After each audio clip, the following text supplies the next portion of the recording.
오늘 설교의 제목은 회개는 내 삶이 괜찮지 않다는 것을 인정하는 것입니다. 이 모든 사람의 삶에는 습관이라는 것이 있습니다. 우리는 생활의 패턴을 정해놓고 반복하는 것을 매우 편하게 느낍니다. 한 예로 지금 우리가 앉은 예배의 자리를 보시기 바랍니다. 매번 같은 곳에 같은 사람이 앉으려고 합니다. 그것이 가장 편하기 때문이죠. 저도 자주 가는 스타벅스가 있는데 거기에 가면 항상 앉는 자리에만 앉으려고 합니다. 다른 사람이 내 자리에 앉아 있으면 그때부터 방황하고 고민하기 시작합니다. 다른 자리에 앉아볼까? 오늘은 다른 자리에 앉아볼까? 아니면 나가서 다른 카페로 옮길까? 또 그 자리가 날 때까지 기다려볼까? 이런 생각합니다. 온갖 생각들 속에서 방황합니다. 그런데 놀랍게도 우리의 생각과 삶의 태도에도 이런 습관과 패턴들이 있습니다. 내가 가진 사고의 틀에서 벗어나지 못하는 것입니다. 그게 편안함과 안정감을 주기 때문입니다. 그러나 때론 이런 습관의 틀이 주는 편안함과 안정감이 꼭 나에게 도움이 되는 것은 아닙니다. 시간이 지나면 그것에 안주하게 되어서 새로운 것을 밀어내는 고집도 생기기 때문입니다. 예를 들어서 이 정치가 그렇습니다. 어떤 사고의 틀이 고정되면 다른 사고의 틀은 절대로 인정하지 않게 됩니다. 그래서 어느 순간인가 극단에 치우치게 되고 또 어느 순간인가 이제 바 수준이 되면은 우리 바라고 하는데 바 수준이 되면 그때부터는 이성과 논리가 마비되고 맙니다. 우리의 신앙생활도 그렇습니다. 어떤 사고의 틀에 빠져서 그것에 익숙해지면 그것에서 벗어나기가 굉장히 힘이 듭니다. 이단과 사이비에서 벗어나는 거에 힘든 이유도 바로 그것 때문입니다. 저도 영국에서 유학할 때 이전에 가지고 있었던 그 신학적 사고의 틀 때문에 굉장히 고생을 했습니다. 거기에서 벗어나기가 너무나 힘들었습니다. 그래서 교수님과 막 싸우기도 하고 막 그런 적이 있었습니다. 그럼 우리의 삶은 또 어떻습니까? 내가 벗어나지 못하고 있는 생각과 태도에 틀이 있을까요? 특히 현재 삶에 아무런 고난이 없고 삶이 너무나 평안하다면 내 삶이 괜찮다고 착각할 때가 많이 있습니다. 그때 거짓 안정감이 삶에 깊이 파고들게 됩니다. 나에게 익숙하고 편안한 삶의 틀은 무엇입니까? 삶의 거짓 안정감을 주는 생각의 틀은 무엇입니까? 하나님은 우리의 그 익숙한 자리를 흔들어 우리가 그것을 깨고 나오기를 원하십니다.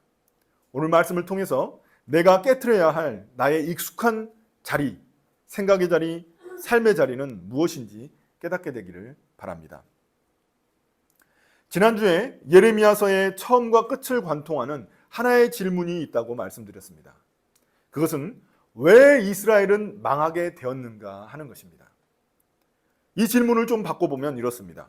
이스라엘은 왜 끝까지 돌이키지 않았을까? 오늘 말씀 4절부터 7절에 보시면 반복해서 등장하는 단어가 있습니다. 이 반복해서 등장하는 단어는 중요한 단어라고 말씀드렸습니다. 여기서는 돌아오다입니다. 돌아오다. 제가 찾아보니까 예레미야서에서 이 돌아오다라는 단어가 무려 111회나 등장합니다. 이것은 성경 66권 중에 가장 많이 등장하는 그런 책입니다. 그 다음 많이 등장하는 곳이 시편인데 76회밖에 안 됩니다. 그러니까 그만큼 예레미야서에서 하나님이 가장 하고 싶으신 말은 뭘까요? 돌아오라는 것입니다. 돌아오라. 유다 백성들이 지금이라도 죄에서 돌이키기를 원하시는 하나님의 간절한 마음을 우리는 읽을 수 있습니다. 돌아오다라는 단어는 회개를 의미하는 슈브라는 히브리어입니다. 이 단어는 원래 방향을 바꾸다라는 의미를 가지고 있습니다. 그래서 성경의 회개는 감정적인 의미의 후회와는 다릅니다. 회개는 후회가 아니라 내 삶의 방향을 바꾸는 것, 내 삶과 생각의 틀, 사고의 틀, 태도의 틀을 바꾸는 것을 말합니다. 우리가 잘 아는 누가복음 15장에는 돌아온 탕자의 이야기가 등장합니다. 망나니 아들은 아버지가 살아계시는데도 유산을 요구해가지고 그걸 받습니다. 그리고 다른 나라에 가가지고 그 전 재산을, 아버지의 유산을 탕진해버립니다.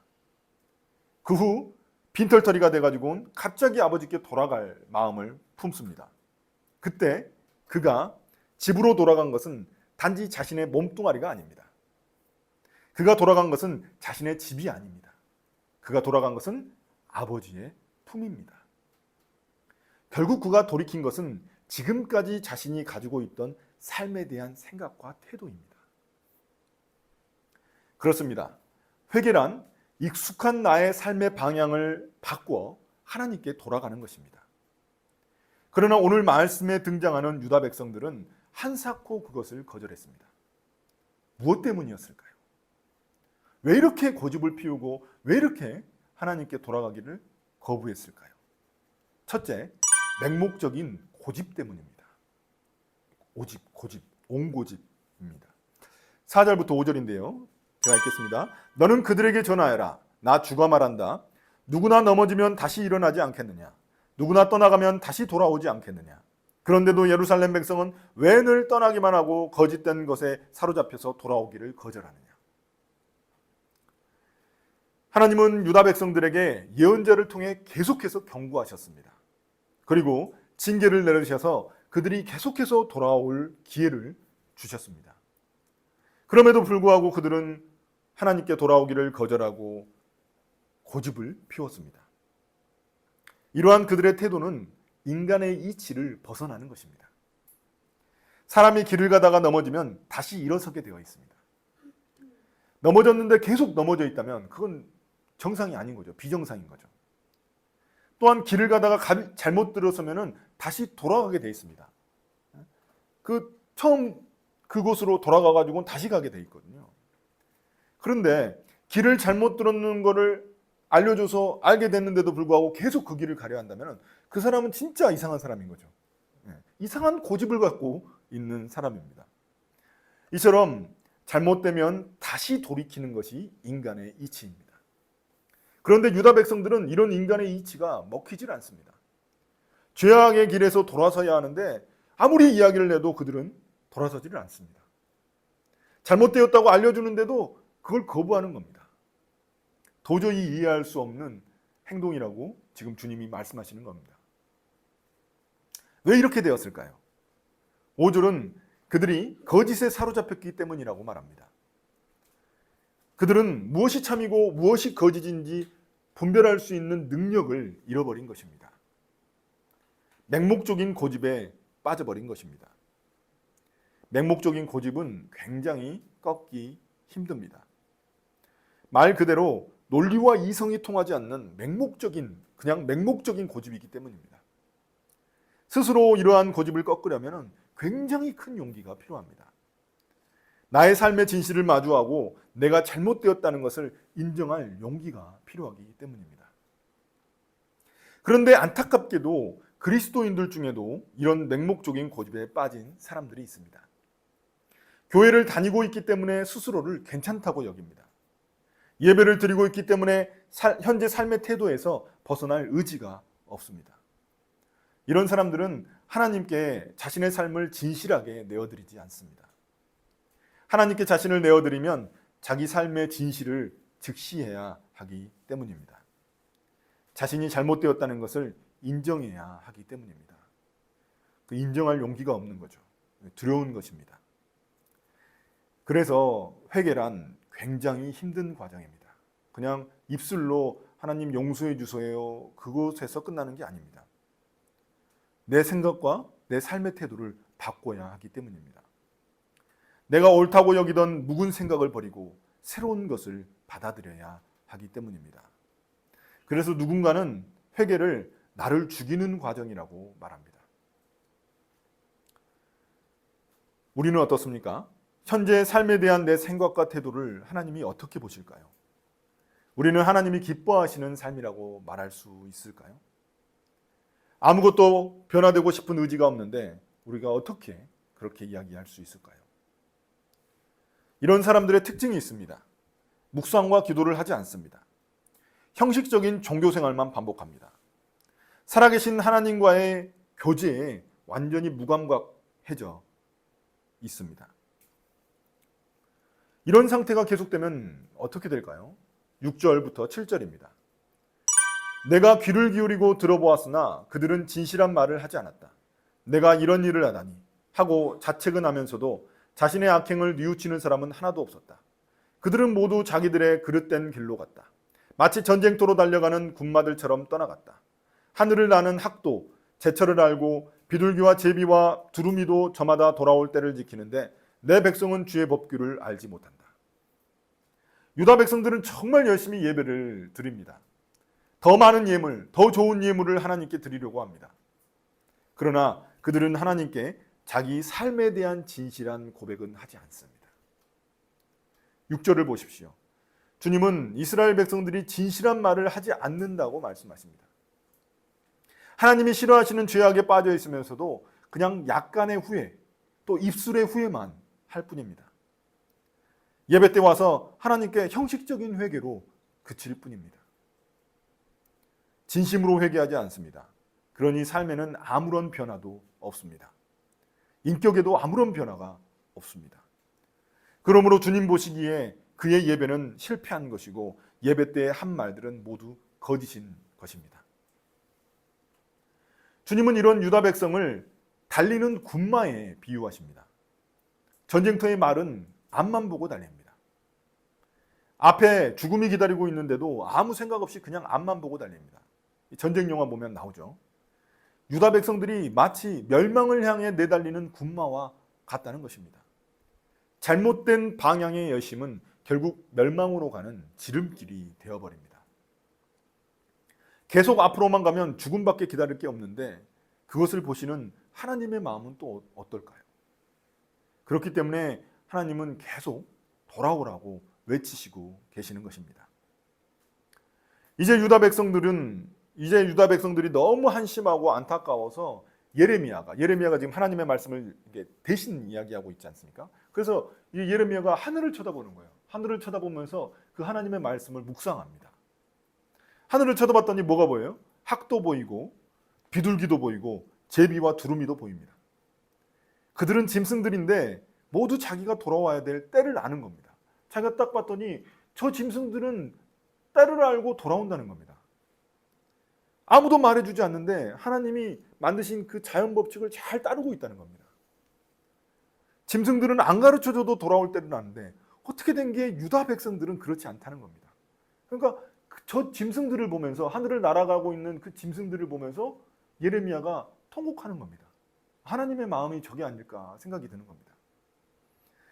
하나님은 예언자들을 통해 뜻을 알려주셨고 징계도 하고 책망도 하셨는데 그들은 도무지가 돌아오지 않는 것입니다. 주님은 이게 너무 답답하고 안타까우신 것입니다. 인간의 이치에도 어긋나고 자연의 이치에도 어긋나는 일을 유다 백성들은 하고 있는 것입니다. 그럼 유다 백성들은 어떻게 이런 맹목적인 고집을 갖게 되었을까요? 둘째, 잘못된 가르침 때문입니다. 8절부터 9절입니다. 너희가 어떻게 우리는 지혜를 가진 사람들이요 우리는 주님의 율법을 안다 하고 말할 수가 있느냐. 사실은 서기관들의 거짓된 붓이 율법을 거짓말로 바꾸어 놓았다. 그러므로 지혜 있는 사람들이 부끄러움을 당하고 공포에 떨며 붙잡혀 갈 것이다. 그들이 주의 말을 거절하였으니 이제 그들에게 무슨 지혜가 있다고 하겠느냐. 당시 지혜자들이란 백성들에게 하나님의 말씀인 율법을 가르치는 사람들입니다. 그런데 그들은 율법을 백성들에게 제대로 가르치지 않았습니다. 율법의 본래 의미를 놓치고 그 율법의 형식과 교리만 가르친 것입니다. 이것이 율법을 거짓말로 바꿔놓았다는 의미입니다. 본래 하나님의 뜻을 놓치고 율법의 형식과 문자를 지키는 데만 집중한 것입니다. 그렇기 때문에 예레미야가 아무리 하나님의 실제 말씀을 전해도 사람들은 듣지 않은 것입니다. 기록된 하나님의 말씀인 율법은 알면서도 실제 하나님의 뜻은 깨닫지 못하는 이런 어리석음을 범하게 된 것입니다. 예레미야가 하나님의 말씀을 전하고 있잖아요. 하나님의 음성을. 근데 자신들은 기록된 하나님의 말씀을 붙들고 있으면서 하나님의 음성은 듣지 못하는 거예요. 예수님과 당시 종교 지도자들이 대립하게 된 이유도 거기에 있습니다. 예수님은 율법에 담긴 하나님의 본래 뜻을 행하시는 데 집중하셨습니다. 그런데 그들은 그 율법의 목표는 무시한 채 율법이 정한 형식과 문자를 지키는 데만 몰두했던 겁니다. 예배도 드리고 그들은 율법도 지킵니다. 그러나 예배와 율법의 궁극적인 목표인 삶의 변화는 놓치는 것입니다. 그러다 보니 율법이 정한 안식일은 철저히 지키면서도 안식일의 본래 목적인 사람은 하찮게 여기는 그런 어리석은 짓을 하게 되는 것입니다. 자, 제가 예를 들어 보겠습니다. 실제로 있었던 일입니다. 제가 담당하던 한 친구의 아버지가 쓰러지셔서 병원에 입원하셨습니다. 그날이 주일날이었습니다. 그 친구는 교회의 리더였습니다. 목자였습니다. 그래서 이 친구는 고민에 빠졌습니다. 아버지에게 가야 할까? 아니면 주일 예배를 드려야 할까? 주일 예배를 목숨처럼 여기라는 담임 목사님의 말씀이 생각났습니다. 어떻게 하지? 여러분이라면 어떻게 하시겠습니까?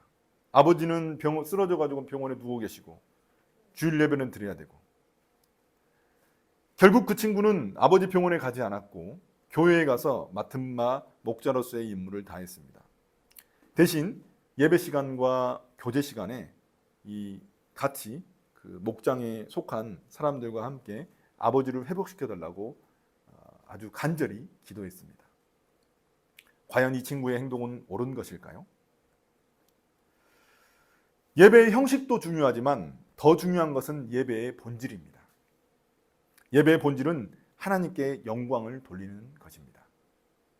무엇이 하나님께 영광을 돌리는 것일까요? 아버지가 쓰러지셨는데도 하나님께 예배만 드린다면 과연 하나님이 기뻐하실까요? 아이고, 야, 아버지를 버리고 나를 찾아왔구나, 이렇게 여기실까요? 그러므로 주일 예배보다 더 하나님께 영광을 돌리는 길은 쓰러진 아버지를 찾아가는 것입니다. 왜냐하면 그것도 예배이기 때문입니다. 종교 지도자들이 저지른 또 다른 죄가 있습니다. 10절 중반부터 12절입니다. 힘 있는 자든 힘 없는 자든 모두가 자기 이속만 채우며 사기를 쳐서 재산을 모았다. 예언자와 제사장까지도 모두 한결같이 백성을 속였다. 백성이 상처를 입어 앓고 있을 때 그들은 괜찮다 괜찮다 하고 말하지만 괜찮기는 어디가 괜찮느냐?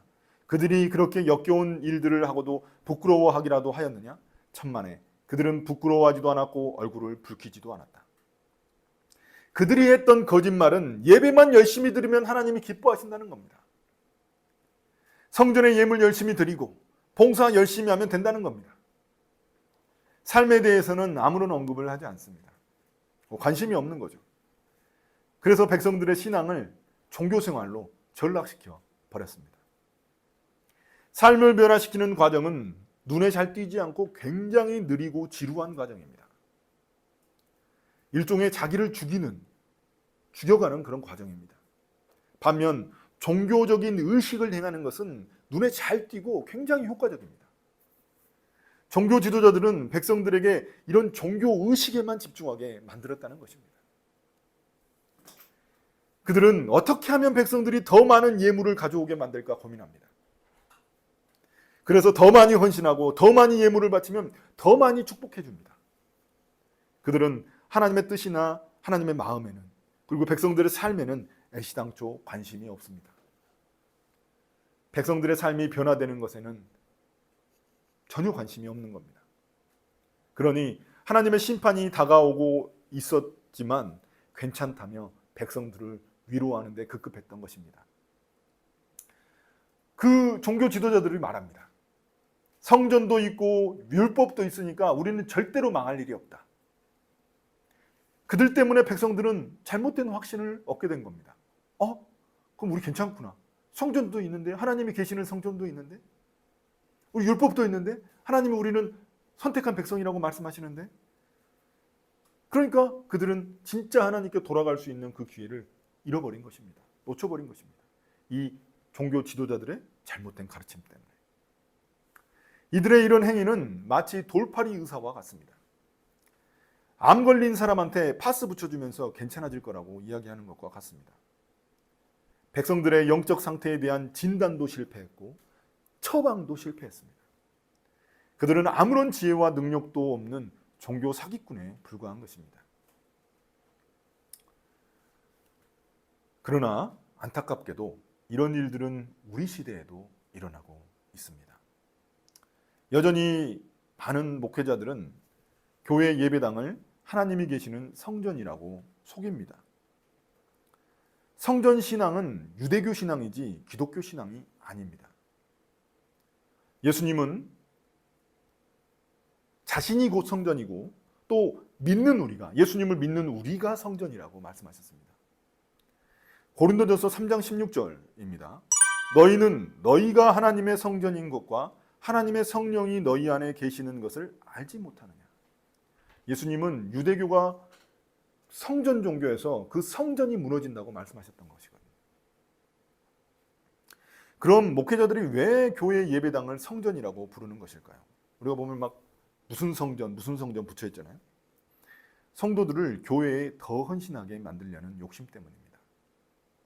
그래서 하나님이 계시는 성전에 잘하는 것이 복받는 비결이라고 가르치는 것입니다.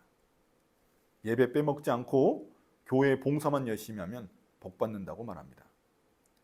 자신의 삶은 하나님의 뜻과 아무런 관련이 없어도 그렇게 이야기를 하는 겁니다. 그러니까 예배 빼먹지 않고 교회 봉사만 열심히 하면 다 리더 시켜줍니다. 그럼 이러한 거짓된 가르침에 속아 돌아오지 않고 맹목적인 고집을 부린 그 유다 백성들의 결말은 어떨까요? 하나님의 심판이 기다리고 있습니다. 특히 종교 지도자들에게 지독한 심판이 기다리고 있는 거죠. 왜냐? 잘못 가르쳤으니까. 그리고 백성들의 그 심판은 아주 혹독합니다. 13절입니다. 유다는 하나님이 주신 가나안 땅의 모든 풍요와 번영을 빼앗기게 될 것입니다. 땅이 전쟁으로 인해 황폐화되면 유다 백성들은 모든 걸 잃어버리게 됩니다. 그 땅에서 나는 모든 것을 잃어버리게 되죠. 하나님이 주신 그 땅의 복이 저주로 바뀌게 되는 겁니다. 거짓 가르침에 속아 맹목적인 고집을 부린 결과입니다. 14절부터 16절은 뒤늦은 백성들의 후회를 보여줍니다. 이제 벌써 침공해가지고 완전히 거의 멸망하기 직전이에요. 이제 그때서야 백성들은 후회를 합니다. 멸망할 때가 되면 얼마나 비참한 최후를 맞이할지 보여줍니다. 14절부터 16절인데요. 그들은 피신을 합니다. 견고한 성읍이라고 생각되는 곳에 피신을 하지만 거기서도 안전을 보장할 수가 없습니다. 왜냐? 이 심판은 하나님의 심판이기 때문에 어느 누구도 피해갈 수 없기 때문입니다. 그러니까 북쪽에서 바벨론이 침공하는 거지만 그 뒤에는 하나님이 계시는 거거든요. 심지어 그들은 그 사실을 알고 있습니다.